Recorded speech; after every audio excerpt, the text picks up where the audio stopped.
مدنی قافلوں میں دیکھیے عاشقان رسول کا سفر، مدنی کاموں میں شرکت کا ہوا سلسلہ، نیکی کی دعوت عام کرنے کی سعی۔ مبلغ دعوت اسلامی نے مدنی پھولوں سے نوازا۔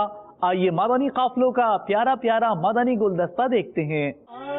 مدنی قافلے میں ہم کریں مل کر سفر، آؤ مدنی قافلے میں ہم کریں مل کر سفر، 30 اور 12 دن کے مدنی قافلے، 30 اور 12 دن کے مدنی قافلے میں سفر کرتے رہو جب بھی تمہیں موقع ملے، آؤ مدنی قافلے میں ہم کریں مل کر سفر، آؤ مدنی قافلے میں ہم کریں مل کر سفر، سنتیں سیکھیں گے اس میں، سنتیں سیکھیں گے اس میں انشاءاللہ سر بسر، آؤ مدنی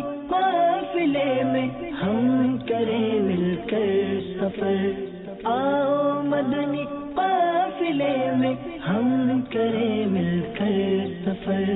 الحمدللہ دعوت اسلامی کا مدنی قافلہ کمپالا یوگنڈا سے کونگو کے شہر پوائنٹ نار میں آیا، تو انفرادی کوشش کے دوران ہمارے ابو بکر بھائی سنیگال سے ہیں اور ہمارے احمد بھائی مالی سے ہیں، یہ یہاں اپنا کاروبار بزنس کر رہے ہیں پوائنٹ نار کے اندر۔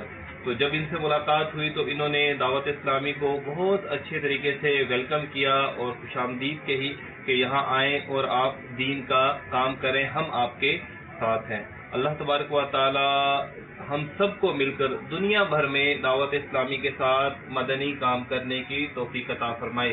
اللہ کرم ایسا کرے تجھ پہ جہاں میں، اے دعوت اسلامی تیری دھوم مچی ہو۔ الحمدللہ کونگو کے کیپٹل برازاویل میں آج مدنی حلقہ ہوا، ہمارے پاکستانی تاجر اسلامی بھائیوں نے اس میں شرکت کی، ان کے ساتھ ساتھ ہمارے یہاں سے مقامی اسلامی بھائی کیمرون کے ہمارے بھائیوں نے شرکت کی، مالی کے یہاں ہمارے محمد بھائی ہیں، انہوں نے اس میں شرکت کی۔ آج سیکھنے سکھانے کا سلسلہ ہوا اور مدنی کاموں میں مل کر مدنی کام کرنے کی سب اسلامی بھائی نے نیت کی۔ اللہ تبارک و تعالی ہمارا یہاں آنا اپنی بارگاہ میں قبول فرمائے، علم دین سیکھنا اور اچھی اچھی نیتیں کرنا اپنی بارگاہ میں قبول فرمائے۔